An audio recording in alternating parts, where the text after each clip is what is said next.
the joke in the comments of Yoda Man. This is the favorite nerd, and today we are looking at Hot Toys, episode 2, I believe, Jedi Master Yoda. And my first impressions are actually not the best.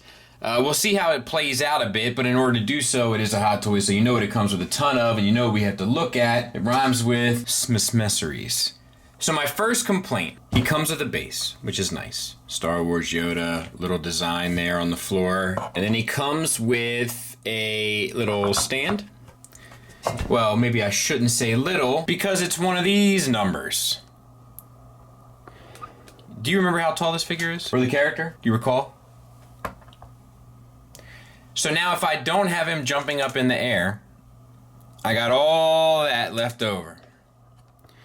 I think they should have given you an option for that or kind of a small little prong system. Either way, you have this piece, you unscrew it, take this cap off, move this down, and then it'll grip onto him. I'll show you some pictures and the final thoughts. So like all Hot Toys, he does come with an array of hands. You have a left and right holding hand. You have the supporting hand for the cane on the right side. You have the force push hand, and then you have two swap out feet to make it look like he's jumping. All of that in addition to the two standing feet that we saw in the opening footage, as well as the relaxed hands, which also double for the lightning catching hands. You get the lightsaber with the hilt, and it's pretty accurate. The little bump out on the top there. We have the chrome and then the black. Looks sharp, looks clean, and then we have the blade, which I want a white rod through the center. We're not going to get that ever. This is supposed to, there it is, disconnect so that you can use the hilt in and of itself or swap it out with the swinging blade that we've kind of seen in the past as well. This doesn't have the light up feature, so it's styled a bit differently in terms of the swing, but I don't think it's that big of a deal. The hilt will attach magnetically to the side here. You just have to find the sweet spot, and it can be a bit tricky, but it will connect, as you can see. You just gotta find where it is. And of course, he'll also hold that lightsaber just fine. He comes with his wooden cane. It's sculpted well enough. All the wood grain is sculpted in it. It's a decent enough sculpt. And then it has I think it's a brown paint and then a brown wash applied over top. And then using the left holding hand and the right supporting hand, you can pull off him with the cane. He comes with two lightning effects. This is the lightning kind of going into his hand and then the ball of lightning kind of being formed. It's a translucent plastic. It goes from like a deeper kind of sky blue down to a white. It's decent enough, I suppose, and they'll plug into his hands. There's little holes here where they'll plug into his hands. So you can kind of pull that off if you'd like. Likeness-wise, I feel like people are... I'm gonna say I'm being too picky, but I feel like something is off. And I don't know why, but I feel like the face sits too low on the head. Like, I feel like his eyes are a bit higher. Like, in the picture that I'm comparing it with, he's looking down, but I still feel like his eyes sit higher on his head than this Yoda we're looking at from Hot Toys. I don't know. And maybe I'm wrong, and maybe I'm being nitpicky, and just not being satisfied because I bought it. That's definitely possible, but I do feel like everything is right about it, except I would just want to move the face up a bit, like just shove it all up, so to speak. I mean, I wonder if I can fix it by just playing with the perspective of it. Yeah, that looks like an old woman. Is that better? I feel like that's better, right? But I feel like it doesn't work from all angles. I keep seeing that old woman. It's close. Just for my own personal, I feel like something's off. Now, costume-wise, this is episode 3 Yoda that we're looking at here to the left, but the costume doesn't really change. And looking at episode 2 pictures, the tones are right, where like this brown on the left looks way lighter. The tones on the one on the right are correct. I mean, it's not a hard one to kind of replicate, but for what it's worth, I mean, they nailed it. All right, let's talk about paint and sculpt.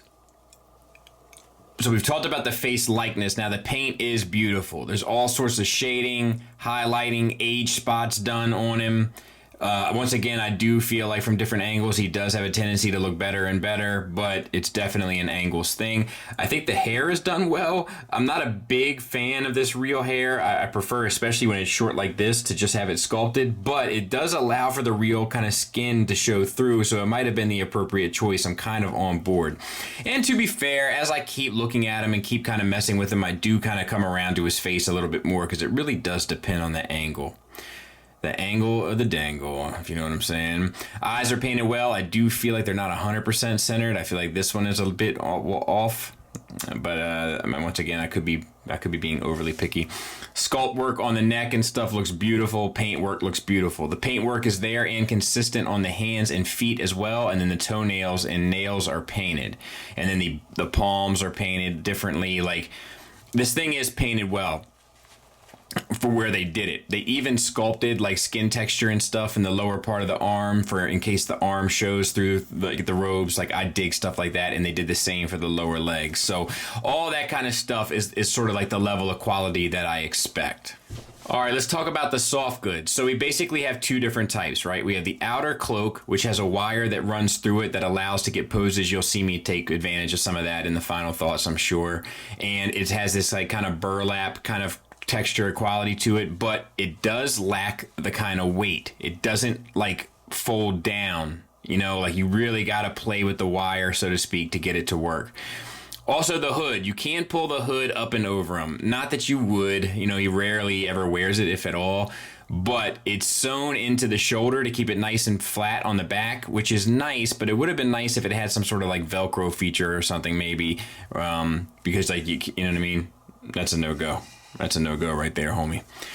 But yeah, and then the underbit works a lot better in terms of weight, and then the stitching is pretty much flawless on this guy throughout. And then with the Velcro belt, that is a bit unsightly, but you will never see it because of the cloak. So all of that works. Moving on to articulation, we have a ball joint from the neck into the chest that gets the head down to there, up to there, and side to side, in attitude and such. It works better than most for whatever reason. A lot of times, you know, I feel like Hot Toys get a little limited from the head to the neck and then from the neck to the chest. This one, maybe because of the collar, they're able to sink it a bit lower, and you really do get a lot of expression out of it. So that all works well. I don't know what's going in here in the abdomen area because I can't get anything. I can't get a swivel. I feel like it's there, but I can't get anything out of it. I can't get any kind of crunch. Now, for the shoulders, you have a disc hinge at the main shoulder. That gets you up to 90 degrees. Soft goods aren't an issue. And you have a decent butterfly joint, both forward and back. And then you have the movement around. Once again, soft goods don't really get in the way. So all of that is nice. You have a bicep swivel. You have an elbow, double jointed, gets you the full run. And then for the wrist, we've already talked about. So all of that works beautifully. The arms are done wonderfully. Same for the other side. The hips, I feel like they're ball joints. I can't really tell. There's some padding up here to kind of fill out the shape. But pretty decent range out to the side from there to there. Did I just take that thing off? I certainly did. That's one of the things I got to be careful about with these. Like, the range is limited, and when I go beyond it, I pop it out, and then it's hard to fix it once it's up inside the soft goods. So not the best forward and back, but it should get you what you want. I'll try to show you like an action pose or two in the final thoughts. And then we have the knee, which is a double jointed knee, not the greatest range even though. And then we have the ankles, which are on ball pegs. That gets you an ankle tilt down, an ankle tilt up, and a decent rocker. You do lose some sculpt, but the pants cover it well enough. So it's decently articulated. The one thing you really kind of lose is a little bit in the hips and a whole lot in the abdomen and chest area. And I can't get anything out of it. There he is next to the Empire Yoda from Hot Toys, and it is amazing how far they've come, both in terms of paint and also in terms of articulation and kind of the action figure element. This new one, is far more advanced in terms of balance and stability and kind of joint range and all sorts of kind of more technical engineering stuff. It is interesting to see.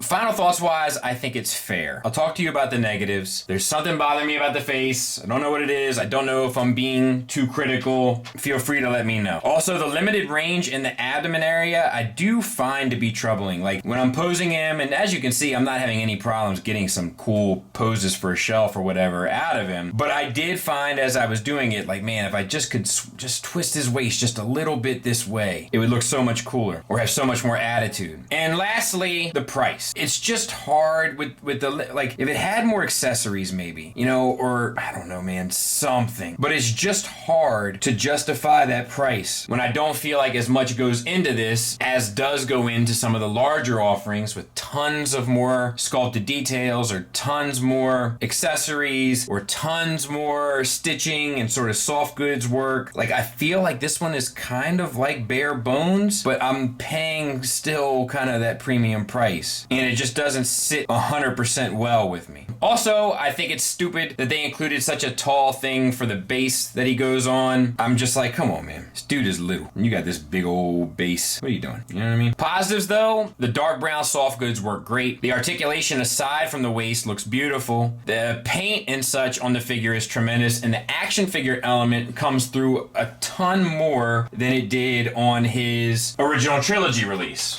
Which makes sense, because in the movie he's more of an action hero than in the original trilogy. So I'm not sure I'd recommend him unless you know you really want this representation of Yoda. Like, I would probably say throw the dice and see if they're going to do a Revenge of the Sith one. They hadn't quite got the digital Yoda down yet at this point anyway. It might be worth waiting. It's not my favorite. Some cool things about it. I don't personally have any regrets, but it might be worth waiting. If I knew for sure they were doing an episode 3, I'd have skipped this one. Hope that helps. Thanks for listening. Thanks for watching. Until next time, take care.